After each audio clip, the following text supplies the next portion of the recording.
Welcome to our weekly podcast, Real Talk with Chris and Ross.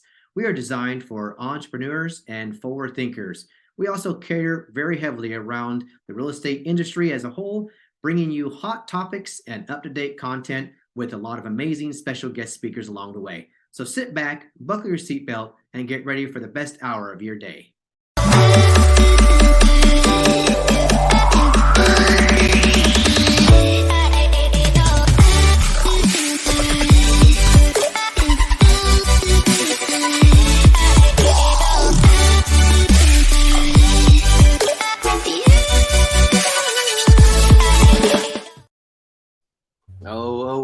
What's up, everybody? Aloha.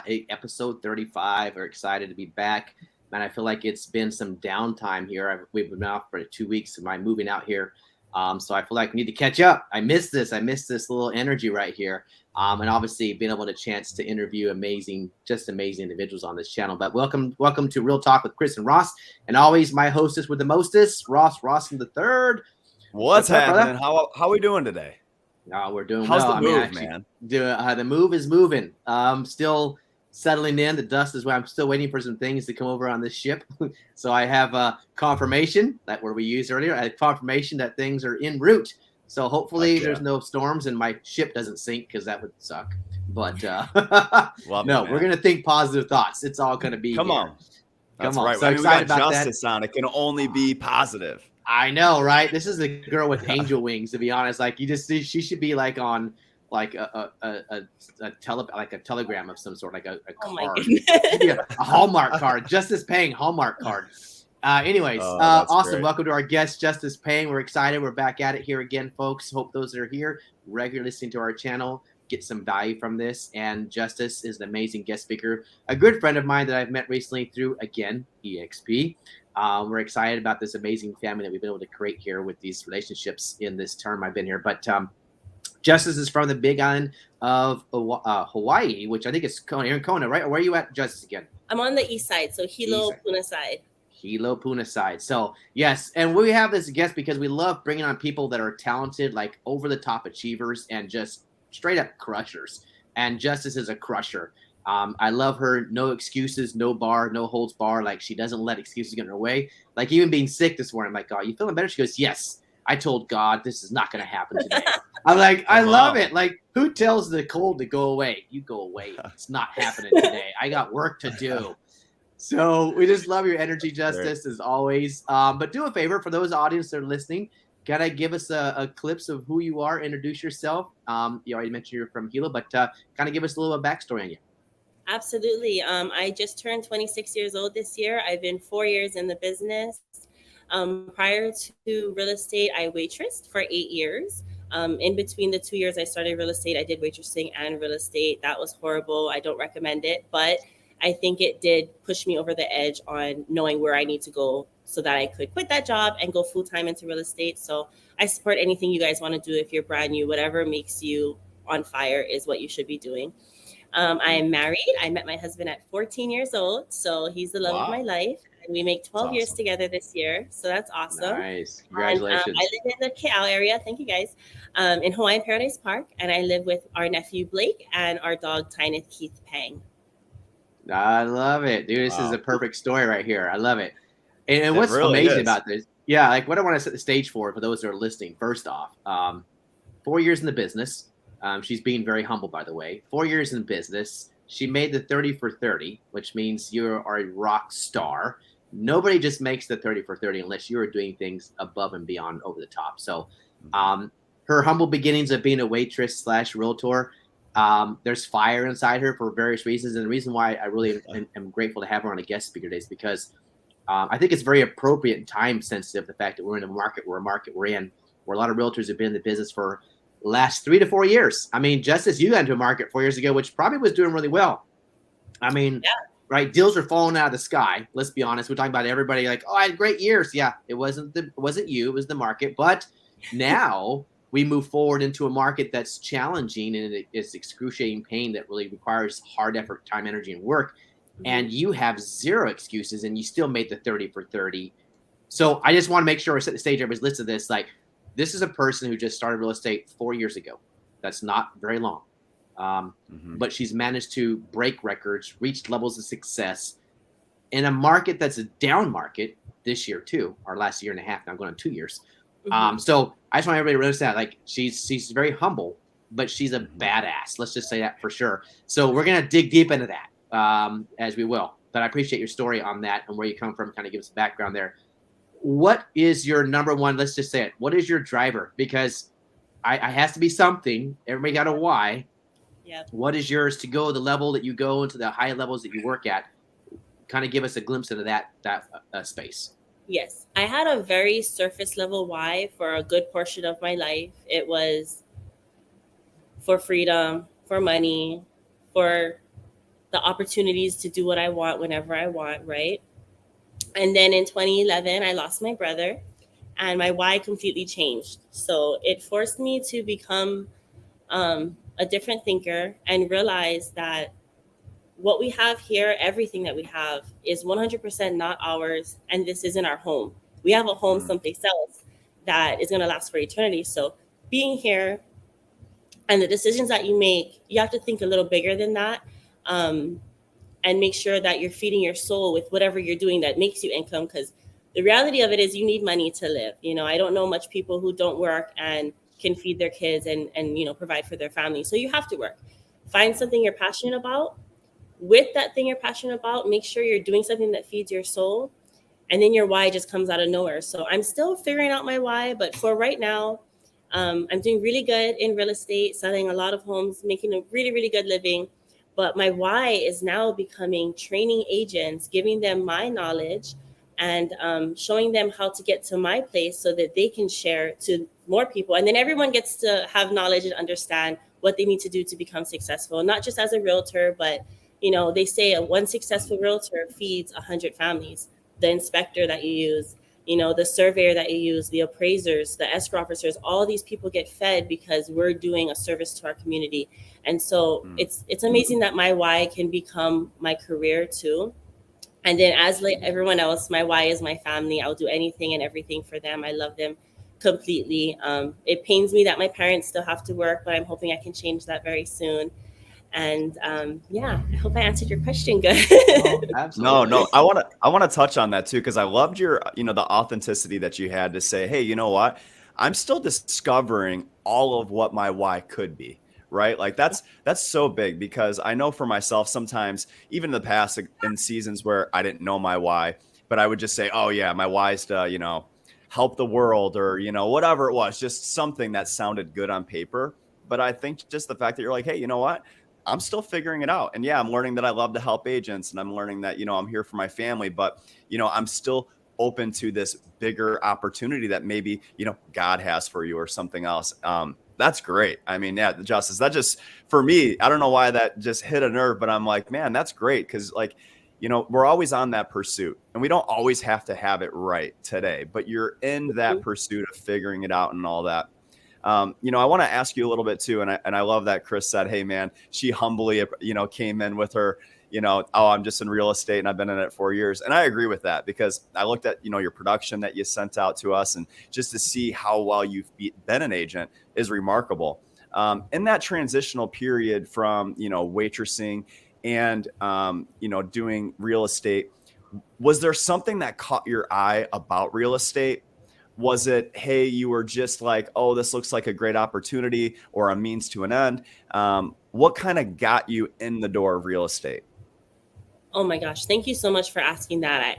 After I did my intro, I was like, I should have mentioned this. So this is so perfect. My grandma has worked her whole life. She's retired now. They couldn't pay their mortgage at a point, so they ended up doing a reverse mortgage a few years back, and I was too young to understand what that was. Couldn't help at all. I mean, I had no money. So she had to do the reverse mortgage, and we're in a position now where, as you guys know, we can buy back the property as the family for X amount. But for now, she can live there mortgage free.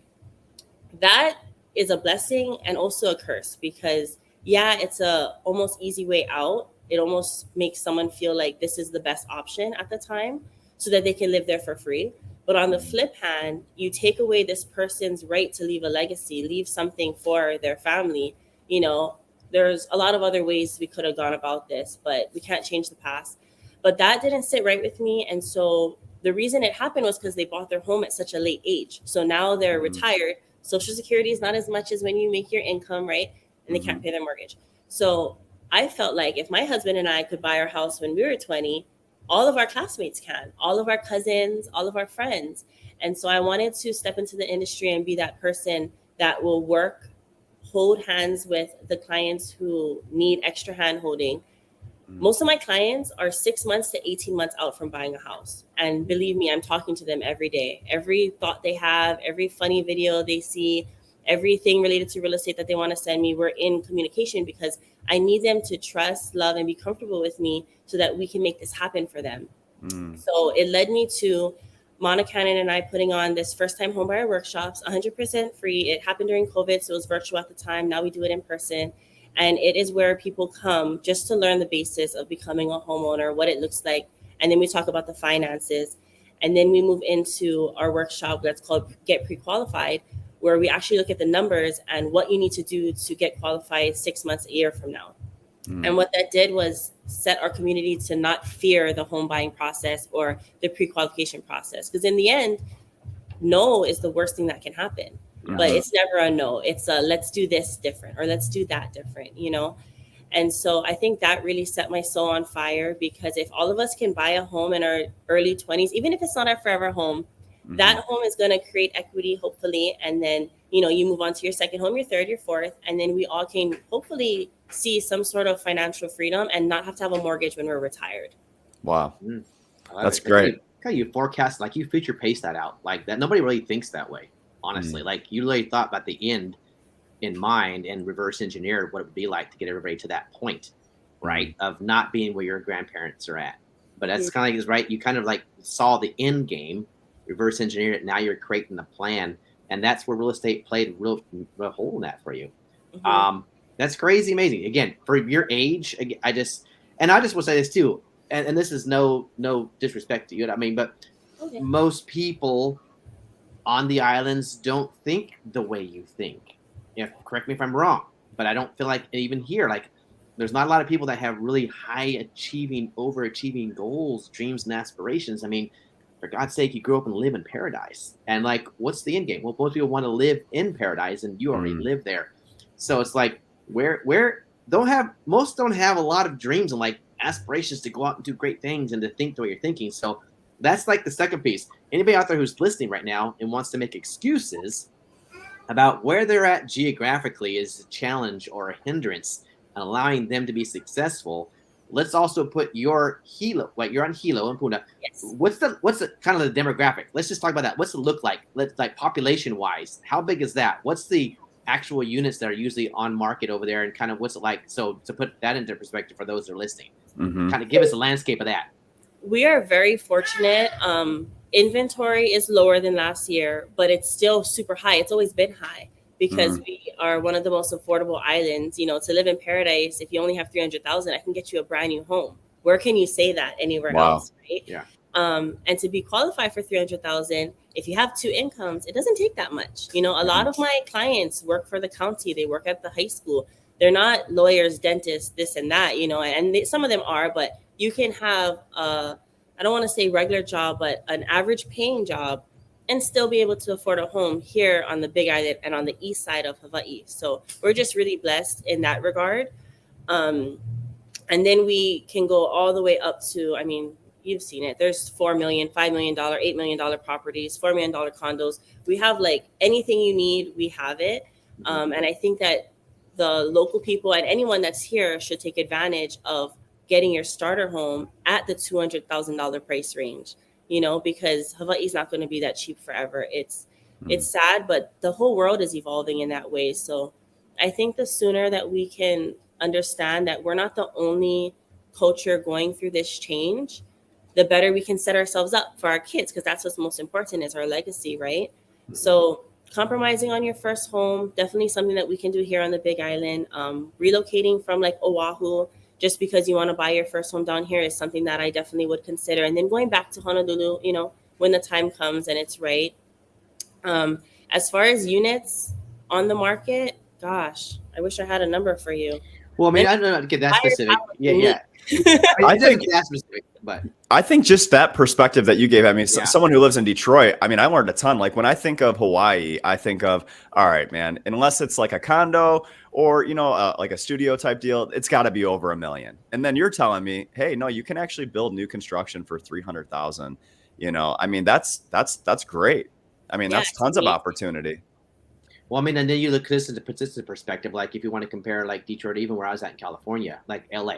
I mean, you're such a massive, massive area with so many houses and so many potential buyers, and population wise, hundreds of thousands or probably more than you probably have over there in Hilo. Absolutely. So, right. So, I mean, again, it's like, oh, I already sold them a house. I already sold them a house. I already sold that group of house, right? Like you can almost overlap maybe at some point where you're like, already sold these people houses, and like you might run out. Like it might be a mindset of thinking I might actually run out of potential clients. Whereas in LA, you could run forever and probably never run out of clients that potentially want to buy or sell invest real estate. That's my point in saying that, right? Because Yeah. I just want that to be something to consider when you're talking about somebody like Justice. And I'm all about people making excuses of this For can't sure. happen. I can't do that. This isn't my market's not great. Right? I can't get enough buyers. I'm new in the area. Whatever.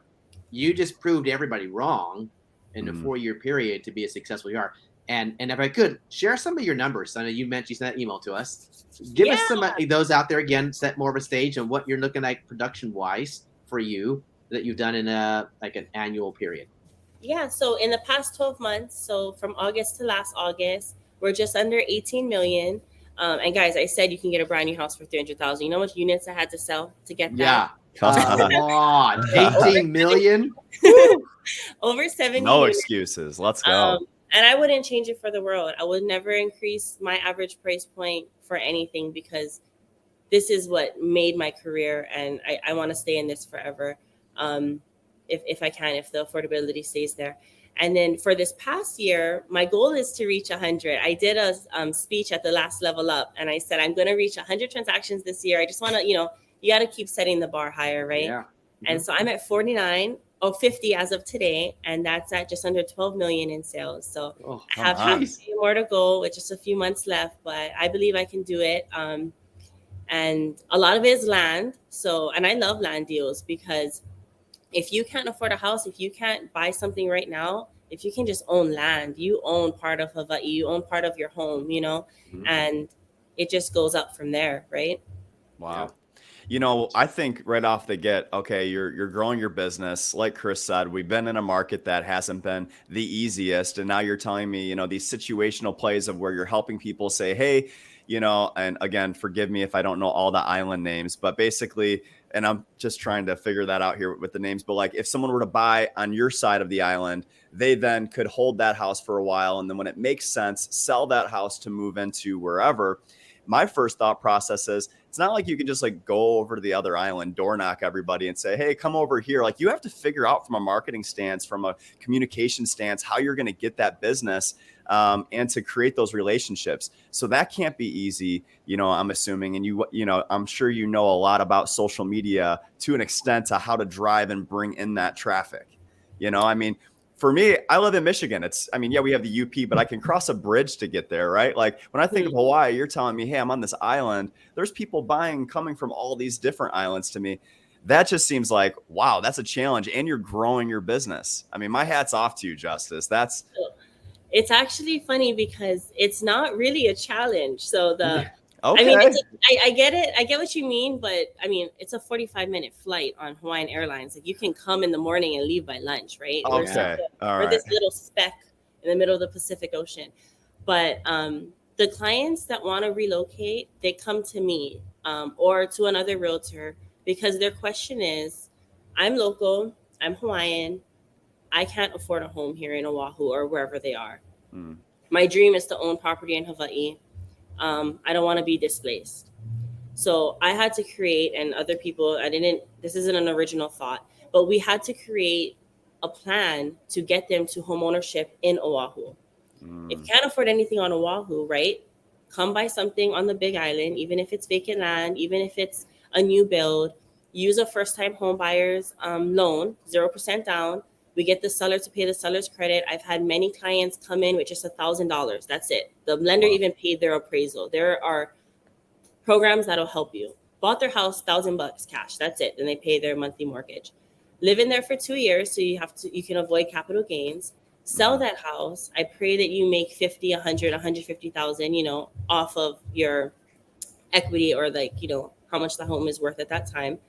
And then maybe take that down payment and now go get a house in Honolulu or a house in a different part of the Big Island, and do this, journey until you can get to your goal, because I believe that everyone deserves equal opportunity to own a home. It's just a little harder for some people than others. And I don't want to make it a specific thing, because we're all so different in so many ways. But a lot of people have more challenges than other people do. And we have to have a plan for them. That's what we're here for, right? Heck yeah. So people just come to me, Ross. They just say, hey, I want to own a house. I don't know how to do it. And then I just give them the game plan. And if they're down to have the conversations, we get them to that goal. That's cool. Yeah. That's great. So you have a level of education, which is great. That's why people buy into you, right? So that's a trust factor. When you start being able to show up as that person of value, which the value is educating them on understanding how to buy a home, where to begin to buy a home, what it looks like. Because there's a lot of people out there that want to buy a home, even on the mainland. Like, I want to buy a home, but they have no idea, and they don't think they can. And they've been told, oh, you got to have this, that, and the other. They've been misguided, misinformation, and all of a sudden they're like sitting there for years wishing they could buy a home. And then it's a matter of them stumbling across you or someone like yourself, and they're like, no, let me show you this. You can actually do this, that, and that. And you can qualify for it. I'm like, really? We could have done this years ago. So, right, it's a great place to be at, where you come from a level of contribution and education where the value is there, right? And you're creating the value. That's amazing, which is why you see a lot of your repeat business and a lot of referral business. Let's talk about that. What's your business model look like on a let's say on a daily basis? For those that are maybe listening and trying to figure out, okay, how can I get to a level where I can close $18 million? How can I get to a level where I can close 70 units in a year? Obviously, it requires systems and it requires things. It just doesn't happen overnight. So, well, in your case, it kind of did. But let's just talk about it. Let's share with those who are listening out there. What are some of the things you're doing in your business, implementing, that allows you to get there? Because obviously scalability and leverage are key, 2 factors. Share with us some of that insight on what your business looks like. Yep. So it looks a lot different today than it did 2 years ago, but I'll sum them both together and give you kind of what a typical day is like. So wake up, just as Chris does every morning, gratitude every morning, making sure you're grateful for your life and everyone in it, because you never know when your last day will be. So having that mindset in the morning definitely sets you up for being able to conquer anything that comes your way, because believe me, when the computer opens, fire is coming your way. Somebody has to so you have to have that mindset before you even open up that computer. First thing I do after, personal hygiene and all that stuff, I open up my computer, I get straight to my emails. I'm one of those realtors where if you don't hear from me in 24 hours and you reached out to me, call the cops, because something happened to me. I always get back to my clients. I'm not going to ghost you. I'm never going to find you irritating. So I respond back to everyone. Emails, calls, phones, first thing in the morning. You have to lead generate. And I like to do a little bit of everything, because I feel like no matter what you touch, it's blessed. So if you touch a lot of things, everything's just all blessed. And it's just going to all come in abundance to us. So that incorporates a little bit of cold calling, going to expires, all the good stuff on the MLS. Definitely social media. I post every single day. That too. If you don't see me post on social media, call the cops. Justice. I love justice. Call the cops. Oh my gosh. Call the cops. Don't even call me. Call the cops. The biggest thing about social media is responding back to people. I can't believe the amount of realtors I see. People are reaching out, supporting you. Respond back, say thank you, be grateful to them, because they can 100% easily move on to the next gal. There's thousands of realtors, you know what I mean? We're all special in our own way, but a lot of us can get the job done in the same sense, right? So responding to my clients, I find that, if I do an hour of that, I did an hour of lead generating, because I'm showing them, hey, I'm still here for you. I'm always going to be here. I do mailers still. So I write little cute mails and I put a sticker in there and a little cute note, whatever the quote of the day is. I make it kind of fun. And I send those out. Supposed to be weekly. I've been slacking a little bit, I'm going to be honest, but it's just because it takes a lot of time. And I don't want other people to do it for me. And I want to touch on that real quick since we're here. You have to, Dylan just said this other day, you have to be willing to work for free before you can put value on your time. I did everything that I could for free when I first started, because you don't have the money to put out 10,000 a year on marketing, right? Mhm. Even now, I have the money to do it. I'm not going to do it because I can put an envelope in and cold call at the same time while I'm taking a video for social media. We can multitask. We're little octopuses. So I did it Wow. on myself. Yeah, I asked for help from nieces, nephews, and stuff like that, but I'll never pay someone at this time right now, I don't think, to do the things that my hands and feet can do for myself. And I think it goes back to whatever you touch becomes blessed and comes back in abundance. So having your heart and your hands into what you're doing is just going to give that right feeling to the person receiving these, you know, touches, these reaches. After I do some lead generating, I have to remember to eat. That's one thing that I'm messing up on. I always forget to eat, but when my husband's home, he'll bring me something. So Oh, 3 days out of the week, I'm definitely eating. there we go. And then I save the afternoons, and Dylan really likes that I do this. So I'm going to share it with you guys. Between 1 and 4, I try not to book anything every single day, because as a realtor, you're going to have last minute appointments. You're going to have those people that freak out. Oh my gosh, this home just hit the market. I want to see it.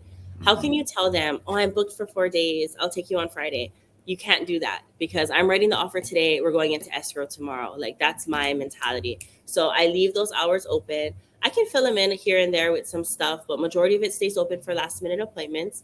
And then when I come home, 4 to 6 p.m., I'm writing back to everyone that I missed while I was out doing appointments, listing, and showings. And then I spend time with family as much as I can. And then I do another 2 hours late in the evening from 9 to 11 of responding back. So that's 2, 4, 6 hours a day of just responding back to people. And I think that's the main thing that sets me apart from other realtors, because majority of the people who had let go of the realtor to use me, their main concern was they just didn't get back to me. It's been 2 weeks. They didn't get back to me. And I don't understand that. So I just tell them, instead of down talking another realtor, just say, I don't know what they're going through. Let me give them a call first. I'll call the other realtor. Hey, so-and-so just called me. Are you doing okay? They said you didn't get back to them. Most times something happened in their life. They were sick. Someone, unfortunately had passed away. Something's going on. So I can then offer them, hey, let me give you a referral. I'll take the client. You deal with what you have to deal with. So I made a new client. I saved my relationship with another realtor, and I'm giving them the service that they want. So everybody wins. That's big. Man, that's like a wow factor, by the way. Yesterday at team meeting, Shireen talked about that, like being a wow factor in relation to like agent attraction, right? A great segue into that is to do a wow factor. Do something like out of the top that makes them go, wow, that's amazing. For you to call an agent and ask if they're okay because that person said their agent hasn't called them back in a while. Most people would just be a vulture and just take that person up, right? Yeah. Like, it's mine. All right. But so there's the next piece to why you're so amazing, Justice, because you have like all good things come back to those. I believe in law of attraction 1,000,000%, right? And it's like what you put out in the universe comes back to you. How you show up for others is how they're going to show up for you. Same thing. But so I'll segue into that because I love talking about like, where do you, and this is like is this your first brokerage you were at, EXP, or were you at a brokerage? I started a new broker. I mean, I didn't start a brokerage. I'm so sorry. I joined a brand new brokerage before EXP, stayed with them for about 2 years. And then I found EXP because I wanted to go to another level. And Dylan was one of the only brokers who didn't hound me for me to join his brokerage. So I was like, why doesn't this guy want me? Reverse psychology. Oh, that's great. What's happening here, And I truly think I was led by God to find EXP because the amount of people high up in this brokerage that have faith in God is just tremendous. So I found my home, never leaving. But Dylan, he didn't want me. He didn't ask for me. In the back end, he actually did. So I called him. He's sitting at a table with a few agents. And he said, hey, this is Dylan. I said, hi, it's Justice. I'm on the east side. I'm looking for a new brokerage. Can I interview you? And he's like, oh my gosh, I was just talking to my team. We need agents on the east side. We have so much leads. We need a rock star there. My only prerequisite is you can't suck. I said, great, I don't suck. Where do I sign up? And I literally signed up like the next day. Oh my gosh, that's great. What a great intro to EXP situation. Right? Again, God opens doors and you have to be able to walk through them, right? People are like, oh, you're so lucky. No, it's the preparation meets opportunity always, right? So let's talk about EXP.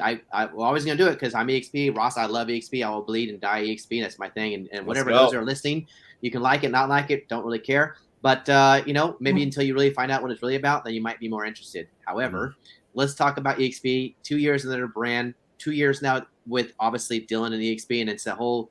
You named off a few things already that have been remarkable. The faith in people above, in God and stuff.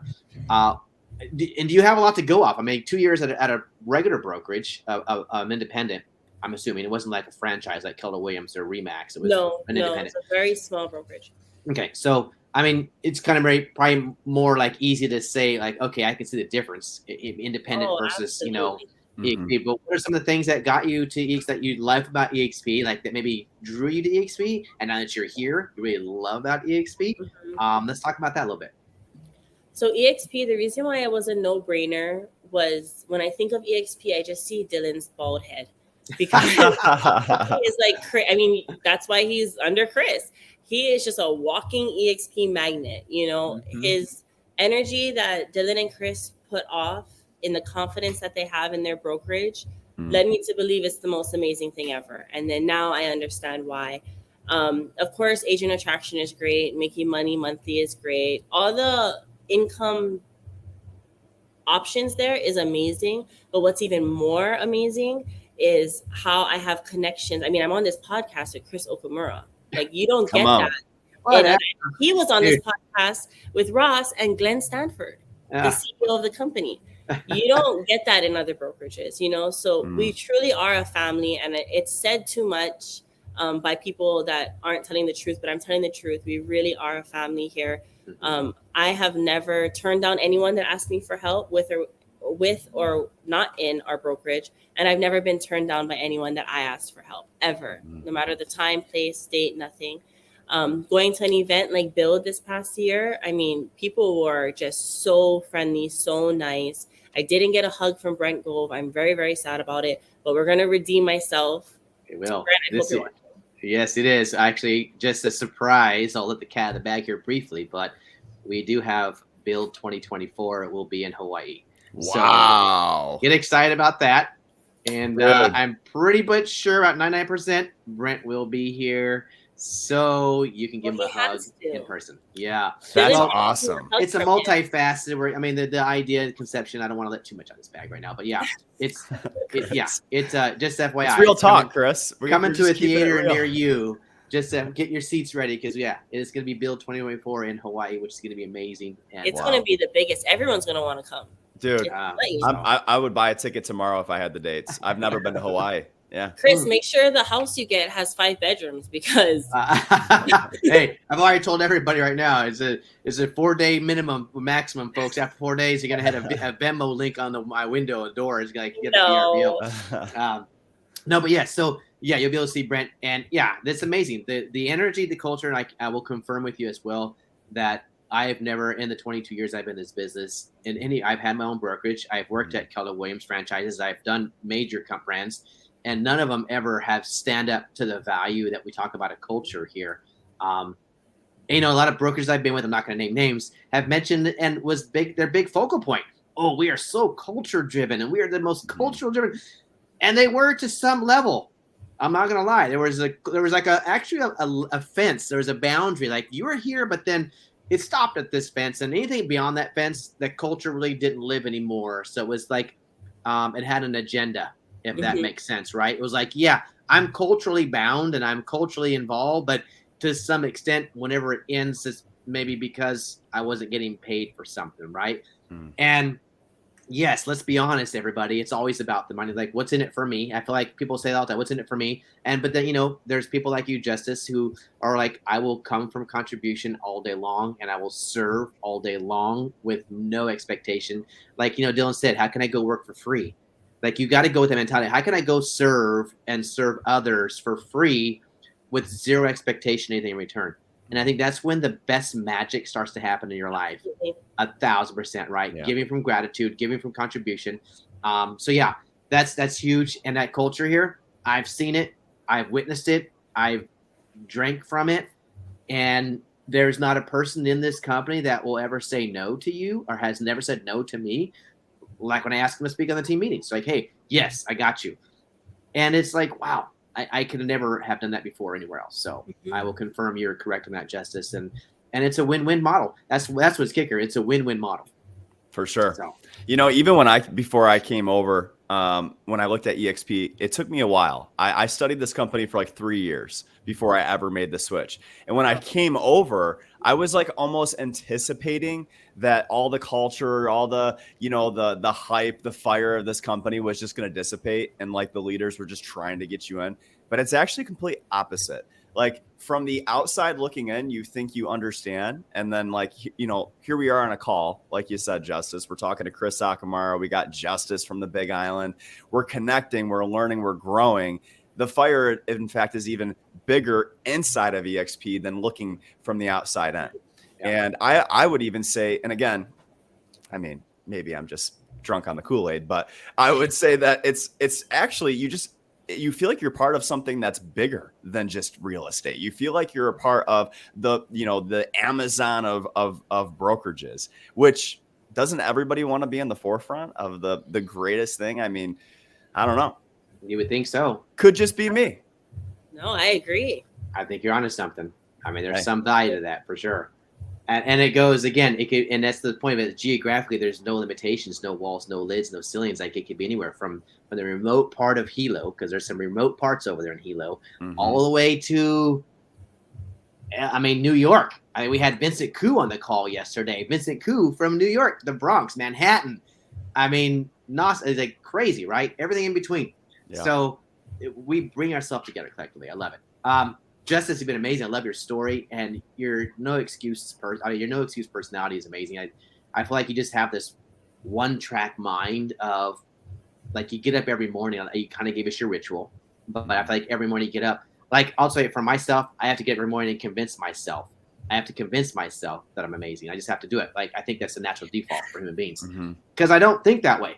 Like, okay, you're amazing, or you're successful, or like, so that's why I do my affirmations every morning. But I feel like you wake up like a Care Bear every morning and have this glow, and like you're like, let's go, everybody. Who am I gonna love on today? You know, like you got this, great. And I love it though, because and there's like very few people, and I'll use one of my ex-girlfriend, and she's amazing, and I start every day. You wake up every morning, and she has like zero doubt that what needs to be done is gonna get done.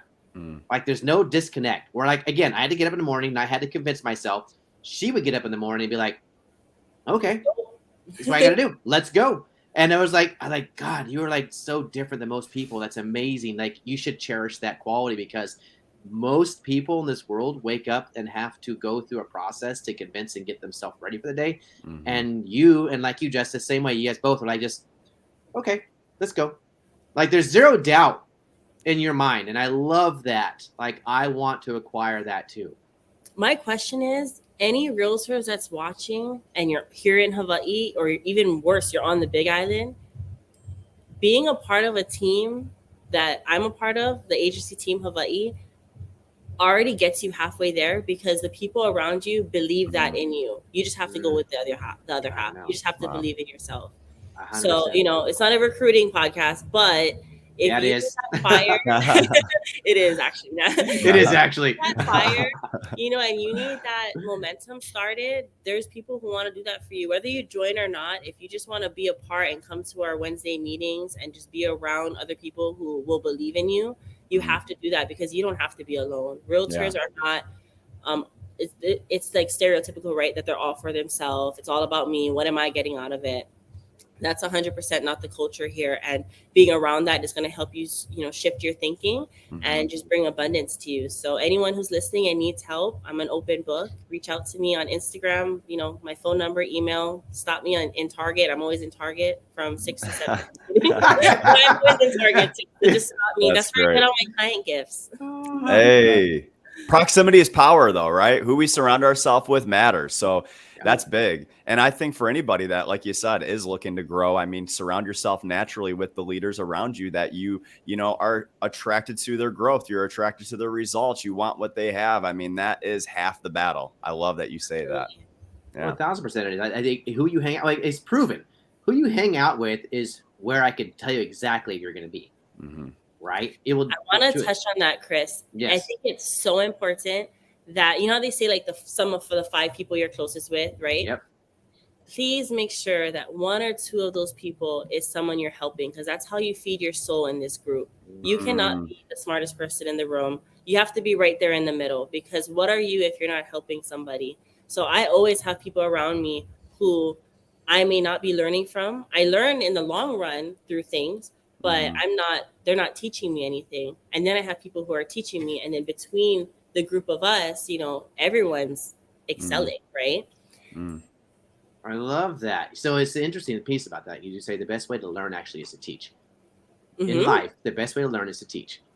And if you think about what you just said, if I had top some 5 of my people, obviously I want to reach stretch goals in my life. So I want to be around people that are like above me, right? So I'm not the smartest guy in the room, but at the same token, if you come from a place of contribution and servitude and truly wanting to help others, then there's a person or two in that 5 that potentially you're being a pillar of strength for. And you're teaching, it holds you accountable, and you're teaching too, but at the same time you're learning, because the best way to learn is to teach. I love that concept. I've never really thought about that way, Justice. I've always thought about my top 5 have to be people outside of my realm. Like, I can't be the smartest guy in the room, but it's interesting. I look about my group, I actually end up being that way, where that ends up, those averages end up that way. A couple of people in the group, I'm like, they're looking up to me, and I'm like, okay, I got to fix that. Maybe I don't. Maybe I need to leave it the way it is. Come on. Yeah. It says you need your mentor. Someone needs you. So you have to set that example and be accountable. But I always hear that saying, and I always want to not correct, but just put my input in it, because, the second we all have serving hearts. We just never went into that yet. We've never opened up that box yet. And once you open it, I mean, life just changes. Everything changes. And sometimes God's just waiting for you to tap in to your gift, right? And it really ties into the beginning of the podcast when, you were talking about your why, and you said, I just love to teach others right now. I'm learning that I love to help agents. So, that's beautiful. I think that you're 100% right too, because I've heard that saying 1,000 times. Shoot, I've even said it. I mean, proximity is power. And in your mind, you're thinking like, well, I only need to be around winners. So no. You can't exclude anybody else that might need your help. That's actually a really good point. Well, it definitely grooms people in a space of leadership. Right? Because as a leader, your job is to bring everybody up to your level and watch them succeed and be your successor through whatever you can implement in their lives, value-based. And so that actually completely shares what a leader would be. Is somebody who takes us. By the same token, again, you'd have your leaders and you want to lead others. So I feel like that was actually one of these rules I was talking about the other day. Like, everybody has a leadership quality in them. You're either leading or being led. Either way you want to spin the coin, there's leadership involved in that scenario. It's just whether you're being led or you're leading. And I think it's kind of, interesting if you look at both sides of that, and do both maybe. I love it. Yeah. That's amazing. Just dropping value, Justice. Dropping all value. Day. Like, Let's this go. Is like Target, aisle number 4. We'll make a reel about this later. And I love that music in the back. I do hear about that. Yoga in the background. Yoga's happening. I love it. The yoga's happening. We're going to go next door and do yoga. We're done. Awesome. Well, Justice, I appreciate you. Your amazing story, your humble spirit, your kind, loving self that you are. I mean, God, it's just infectious. And I'm so grateful that you're part of EXP. I'm grateful that you're part of Team Freedom. I'm grateful that you called Dylan and that you don't suck and that you got on with us at EXP and agency, because you're here and you are literally a limelight and a shining light to all of us. It was a blessing to be able to interview you and hear your story. And for those that are listening out there, I hope this was tremendous of value to you so that you can see some insight on that there really is zero excuses out there. Like, this is literally a market in which we cannot have excuses. There's no reason why everybody out in this business cannot succeed right now. It's not the market. It's not interest rates. It's not inflation. It's not recession. It's you. It's you not showing up and doing what you're supposed to do on a daily basis. So whatever it takes for you to get to that place, if you naturally have it in your blood, like Justice does, it gets up every morning and rocks it, great. If you're like myself, it requires a lot of self-care and personal development on a daily basis to give it yourself, great. Whatever it is, you better figure it out. Figure it out, because there's zero excuses why you cannot succeed. I love you, Justice. Thank you for being there. I'll make some time to come over and visit you guys, hop over there. But soon. But as always, appreciate everybody listening. For all you regular listeners, thank you for always listening. And for new ones out there, we're grateful to have you a part of us. And until next week, you guys all have an amazing week, and I'll talk to you soon.